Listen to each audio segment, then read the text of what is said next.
മലയാളികൾക്ക് ഒരുപാട് പ്രത്യേകതകളുണ്ട്. സാഹോദര്യം അതിൽ പ്രധാനപ്പെട്ട കാര്യമാണ്. അന്യൻ്റെ ദുഃഖത്തിൽ പങ്കുചേരാനുള്ള കഴിവും പ്രധാനപ്പെട്ട കാര്യം തന്നെയാണ്.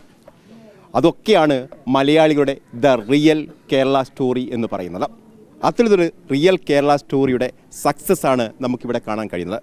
അബ്ദുറഹീം സൗദി ജയിലിൽ കഴിഞ്ഞ 18 വർഷമായി ശിക്ഷ അനുഭവിച്ച് കഴിയുന്ന അബ്ദുറഹീമിൻ്റെ മോചനം സാധ്യമാകുന്ന നിലയിലേക്ക് എത്തിയിരിക്കുന്നു. റിയാദ് കോടതി 20 വർഷത്തെ തടവ് ശിക്ഷ വിധിച്ചുകൊണ്ട് ഇപ്പോൾ ഒരു അന്തിമ ഉത്തരവ് നൽകിയിരിക്കുന്നു. അതായത് 6-7 മാസങ്ങൾക്കപ്പുറം അബ്ദുറഹീം കേരളത്തിലേക്ക് തിരികെ വരാനുള്ള ഒരു സാഹചര്യമാണ് ഒരുങ്ങിയിരിക്കുന്നത്. നമുക്കറിയാം 34 കോടി രൂപയാണ് ഇതിന് മോചനദ്രവ്യമായി നൽകേണ്ടി വന്നത്.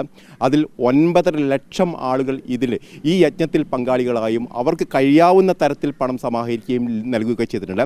അത്തരത്തിൽ സമാഹരിച്ച് നൽകിയ പണത്തിൻ്റെ അളവ് കേട്ടാൽ വീണ്ടും നമ്മൾ ഞെട്ടും. ഏതാണ്ട് 48 കോടിയോളം രൂപ സമാഹരിക്കാൻ കഴിഞ്ഞുവെന്നാണ്. പിന്നീട് ആ അക്കൗണ്ട് തന്നെ ക്ലോസ് ചെയ്യുന്ന നിലയിലേക്ക് പോകേണ്ടി വന്നു. അതായത് മലയാളികളുടെ സ്നേഹം ഇങ്ങനെ അണമുറിയാതെ പ്രവഹിച്ചു എന്നാണ് നമുക്ക് അതിൽ നിന്ന് മനസ്സിലാക്കാൻ കഴിയുന്നത്. ഏതായാലും അബ്ദുറഹീമിൻ്റെ മോചനം ഇപ്പോൾ സാധ്യമാവുന്ന നിലയിലേക്ക് എത്തിയിരിക്കുന്നു. കഴിഞ്ഞ 1 വർഷമായി നടത്തുന്ന നിയമ പോരാട്ടത്തിനൊടുവിലാണ് ഇപ്പോൾ ഈ മോചനത്തിലേക്ക് എത്തുന്ന തരത്തിലേക്കുള്ള കാര്യങ്ങൾ നീങ്ങുന്നത്. ഏതായാലും 1 വർഷം കൂടി ഒരു പക്ഷേ കാത്തു നിൽക്കേണ്ടി വരും. അപ്പോൾ പോലും ഇതുമായി ബന്ധപ്പെട്ട് ഒരു അപ്പീൽ നൽകാനുള്ള ഒരു തീരുമാനം കൂടി വരുന്നുണ്ട്. ഏതായാലും ഇപ്പോൾ നമുക്ക് ആ കുടുംബത്തിൻ്റെ ആളുകൾ, നസീറുണ്ട്, അതായത് റഹീമിൻ്റെ ജ്യേഷ്ഠനാണ്, അതോടൊപ്പം തന്നെ റഹീമിൻ്റെ സുഹൃത്തുക്കളൊക്കെ ഉണ്ട്. ഒരുപക്ഷെ റഹീമിനെ 18 വർഷങ്ങൾക്ക് മുമ്പ് കണ്ട ആളുകളൊക്കെ ആയിരിക്കും ഇവരൊക്കെ പലരും ഉള്ളത്. എന്നാൽ നമുക്ക് നസീറിനോട് തന്നെ ചോദിക്കാം, ദ കേരള റിയൽ സ്റ്റോറി എന്താണ് അതിനെക്കുറിച്ച് പറയാനുള്ളത്? ഒന്നും പറയല്ല. കാരണം ഇത്രയും വലിയൊരു എമൗണ്ട് 34 കോടി ഏറ്റെടുത്ത ജനങ്ങളോട്, മലയാളീസ് ഞാൻ പറഞ്ഞ മലയാളത്തിൽ അപ്പുറം വന്നുകൊണ്ടാണല്ലോ ഇത്രയും വലിയൊരു എമൗണ്ട് നമുക്ക് വന്നത്. ലോകം ജനത ഇത് ഏറ്റെടുത്തു. എല്ലാവരും നന്ദിയും കടപ്പാട് അറിയിക്കുകയാണ്. നമുക്ക് വേണ്ടി ഇത്രയും വലിയൊരു എമൗണ്ട് വെച്ചാൽ അവർ പ്രതീക്ഷിച്ചിട്ടുണ്ടാവില്ല. ചിലപ്പോൾ ഇത്രയും വലിയൊരു എമൗണ്ട് ചോദിച്ചാൽ കിട്ടില്ല. കാരണം 3 വട്ടം അവനെ തലവട്ടം വിധിച്ചപ്പോഴും ആ കുടുംബം ഒരു നിലക്ക് മാപ്പ് തരില്ല എന്ന് പറഞ്ഞ ആ ടീം പിന്നെ ഇത്രയും വലിയൊരു എമൗണ്ട് ചോദിക്കണമെങ്കിൽ നമുക്ക് തരാൻ പറ്റില്ല എന്നുള്ളതായിരിക്കാം. പക്ഷേ ജനങ്ങൾ ഏറ്റെടുത്തു. നമുക്കൊരു പ്രതീക്ഷ ഇല്ലാതെ തുടങ്ങി. പക്ഷേ ജനങ്ങൾ ഏറ്റെടുത്തു. ബോച്ച ആൻഡ് തെരുവിലേക്ക് ഇറങ്ങി. ആ ഒരു മാർച്ച് ഏപ്രിൽ മാസത്തിൽ വെയിലത്തുണ്ട് പുറത്തേക്ക് ഇറങ്ങി. ബോച്ച ഇറങ്ങുന്നതിന് തൊട്ട് മുമ്പ് 2.25 3.25 അതിൻ്റെ ഓർമ്മ ശരിയാണെങ്കിലേ ഉള്ളൂ. ആകെ കോടികൾ ഇനി വിരലെണ്ണാവുന്ന ദിവസങ്ങളെ ബാക്കിയുള്ളൂ. ആ സമയത്താണ് ബോച്ച ഇറങ്ങുന്നതും. ബോച്ച ഇറങ്ങിയ ഓരോ ദിവസവും 4-5 കോടി ലാസ്റ്റ് 5 ദിവസം കൊണ്ട് 34ൻ്റെ അപ്പുറമായിട്ട് സ്റ്റോപ്പ് ചെയ്യുന്നൊരവസ്ഥ.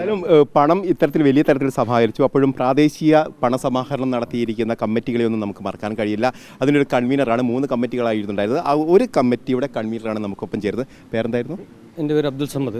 ഞങ്ങൾക്ക് ഇവിടെ ഇതിന് വേണ്ടിയിട്ട് റഹീം 3 കമ്മിറ്റിയാണ് പ്രവർത്തിച്ചത്. ഒന്ന് റിയാദ് കമ്മിറ്റി, ഒന്ന് നിയമസഭാ കമ്മിറ്റി, പ്രാദേശിക കമ്മിറ്റി. ഈ പ്രാദേശിക കമ്മിറ്റി കൺവീനറാണ്. ഞങ്ങളാണ് ഈ ഫണ്ട് പിരിക്കാൻ വേണ്ടിയിട്ട് ഇവരെ വാറൂം തുറന്നിട്ട് ഇങ്ങനെ പിരിക്കാനുള്ള എല്ലാ സംവിധാനം ചെയ്ത് മുന്നോട്ട് പോയിട്ടുള്ളത്. ഈ ഫണ്ട് എന്ന് വെച്ചാൽ ഞങ്ങൾ ഫണ്ട് പിരിച്ചിപ്പം ഫണ്ട് കൈമാറ്റം ഒരു കൊല്ലായി. ഞങ്ങളിപ്പം റഹീമിൻ്റെ ഈ ഫണ്ട് പിരിക്കുന്ന സമയത്ത് വലിയ തരത്തിൽ ഫണ്ടൊന്നും പിരിക്കാൻ കഴിഞ്ഞിരുന്നില്ല. ആ ഘട്ടത്തിലാണ് റിപ്പോർട്ട് ടി വിയാണ് ഈ വാർത്ത ആദ്യമായിട്ട് നൽകുന്നത്. ഇത്തരത്തിലൊരു ബുദ്ധിമുട്ടുണ്ട് എന്നുള്ള കാര്യങ്ങളൊക്കെ. അതിനുശേഷം എല്ലാവരും ഈ കാര്യത്തിൽ ഇടപെടുകയും ഫണ്ട് സമാഹരിക്കുന്ന യജ്ഞം എന്ന് തന്നെ പറയാം, ആ നിലയിലേക്ക് പോവുകയും ചെയ്തു. അതെ, ഞങ്ങളിത് വാറൂം തുടങ്ങി ഫണ്ട് പിരിവ് തുടങ്ങിയ ടൈമിൽ തന്നെ ഫണ്ട് സ്റ്റാർട്ടിംഗ് ഒക്കെ വളരെ ഒരു വല്ലാത്ത അവസ്ഥയിലായിരുന്നു പോയിരുന്നത്. പിന്നെ അതേപോലെ നിങ്ങളെ ചാനലുകാർ ആയിട്ടുള്ള ചാനലുകാർ മൊത്തം ഞങ്ങൾ വളരെ സഹായിച്ചു. പ്രത്യേകിച്ച് റിപ്പോർട്ടർ ചാനൽ പോലുള്ള ചാനലുകാർ നമ്മൾ വളരെ സഹായിച്ചു. അതൊരു ബോച്ച ഇറങ്ങി ഞങ്ങൾക്ക് ഞങ്ങൾക്ക് വളരെ ഇതാണ് വന്നിട്ടുള്ളത്. നമുക്ക് വളരെ അനുകൂലമായിട്ടാണ് ബോച്ചൻ്റെ ഇറക്കം വന്നിട്ടുള്ളത്. അതിന് പിന്നെ ജനങ്ങൾ മൊത്തം നോമ്പിൻ്റെ ടൈമും കൂടി ആയിരുന്നു. നോമ്പ് ലാസ്റ്റായിട്ട് അതിൽ നമ്മൾ ഫണ്ട് എന്ത് ചെയ്യും? ഞങ്ങൾക്ക് 34 കോടിയായിരുന്നു നമുക്ക് അങ്ങോട്ട് മോചന ദ്രവ്യമായിട്ട് കൊടുക്കേണ്ടത്. അതിൽ ഞങ്ങൾ 47 കോടിയോളം പിരിക്കുന്ന ഒരു ലൈനിലേക്ക് നമ്മൾ പോയി ലാസ്റ്റ് ടൈമിന്. ഫണ്ട് സ്റ്റോപ്പ് ചെയ്തിട്ടും വന്നു. അപ്പോൾ 47 കോടിയിലേക്ക് എത്തി. അപ്പോൾ ഈ ഫണ്ട് ഞങ്ങളിപ്പോൾ അയച്ചിട്ട് 36 കോടി റുപ്യ അവിടേക്ക് ഞങ്ങൾ സൗദിയേക്കാണ് അവിടുത്തെ സൗദി 3 കമ്മിറ്റിയുണ്ട്. അവിടുത്തെ സൗദിയിൽ ഒരു കമ്മിറ്റി ഉണ്ട്, നിയമസഭാ കമ്മിറ്റി ഉണ്ട്, പ്രാദേശിക കമ്മിറ്റി.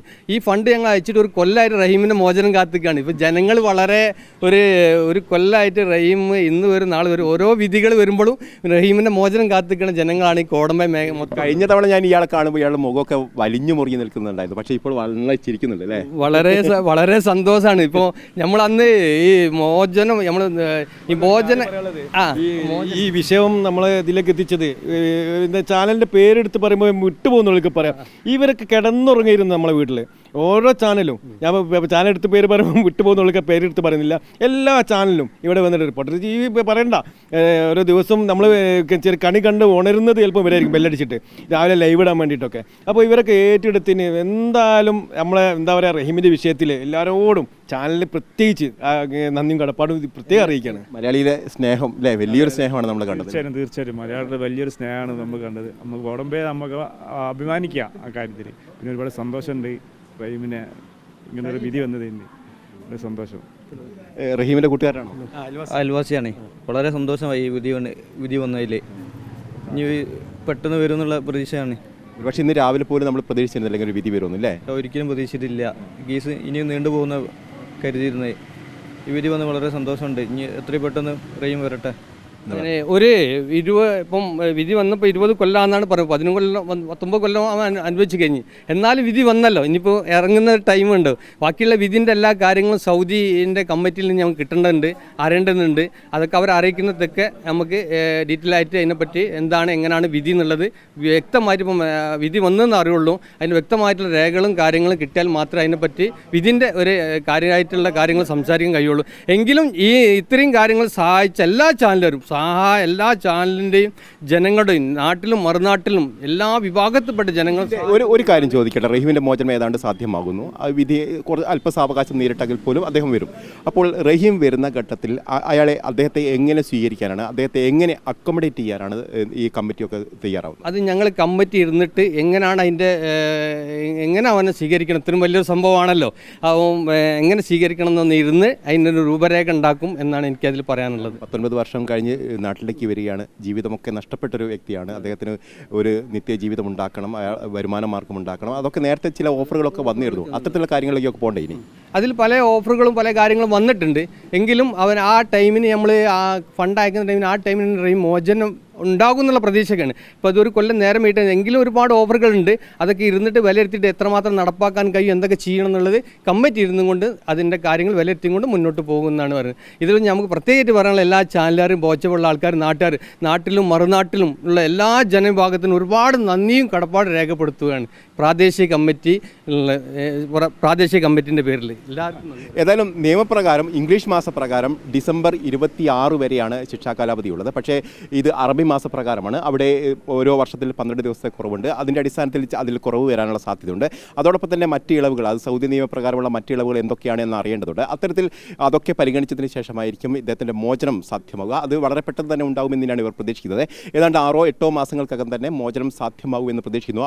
അത്തരത്തിൽ റഹീം മോചനം നേടി ഇങ്ങോട്ട് വരുന്ന സമയത്ത് അദ്ദേഹത്തെ എങ്ങനെ സ്വീകരിക്കണം, അദ്ദേഹത്തെ എങ്ങനെ അക്കോമഡേറ്റ് ചെയ്യണം, അദ്ദേഹത്തിൻ്റെ വരും കാലത്തേക്ക് ജീവിതത്തെക്കുറിച്ച് എങ്ങനെ മുന്നോട്ട് കൊണ്ടുപോകണം എന്നുള്ള കാര്യങ്ങളൊക്കെ ഈ കമ്മിറ്റി അന്വേഷിക്കുന്നുണ്ട്, ആലോചിക്കുന്നുണ്ട്. നേരത്തെ ചില ഓഫറുകൾ ലഭിച്ചിരുന്നു. ആ ഓഫറുകളുമായി ബന്ധപ്പെട്ടുള്ള കൂടിയാലോചനകൾ ഇനി നടക്കും. അതിനുശേഷമായിരിക്കും അത്തരം കാര്യങ്ങളിലേക്ക് ഒരു തീരുമാനത്തിലേക്ക് പോകുക എന്നാണ് ഇപ്പോൾ പ്രാദേശിക കമ്മിറ്റി വ്യക്തമാക്കിയിരിക്കുന്നത്. ഏതായാലും അബ്ദുറഹീമിൻ്റെ മോചനം സാധ്യമാകുന്നു. അത് അധികം വൈകാതെ തന്നെ അബ്ദുറഹീം ഉമ്മ ആഗ്രഹിച്ചതുപോലെ തന്നെ ഉമ്മയുടെ അടുത്തേക്ക് എത്തുമെന്ന് തന്നെയാണ് നമ്മളും പ്രതീക്ഷിക്കുന്നത്. അതോടൊപ്പം തന്നെ എടുത്തു പറയേണ്ടത്, നമ്മളടക്കമുള്ള എല്ലാവരും ഈ കാര്യത്തിൽ സജീവ പങ്കാളികളായിരുന്നു. 9.5 ലക്ഷത്തോളം ആളുകളാണ് ഈ ഫണ്ട് നൽകി അബ്ദുറഹീമിൻ്റെ മോചനത്തിന് വേണ്ടി ഒരു യജ്ഞത്തിലേക്ക് ഇറങ്ങി വരികയും ചെയ്ത്. ഇതൊരു റിയൽ കേരള സ്റ്റോറി തന്നെയാണ് എന്ന് പറയുന്നതിൽ യാതൊരു തടസ്സവുമില്ല. കാരണം മലയാളിയുടെ മനസ്സിൻ്റെ സ്നേഹത്തിൻ്റെയൊക്കെ പ്രതീകമായിട്ട് തന്നെയാണ് അബ്ദുറഹീം കേരളത്തിലേക്ക് തിരികെ വരുന്നത്. ഷബീർ വടക്കേക്കാരിക്കൊപ്പം reporter A K Abhilash, in reporter, Kozhikode.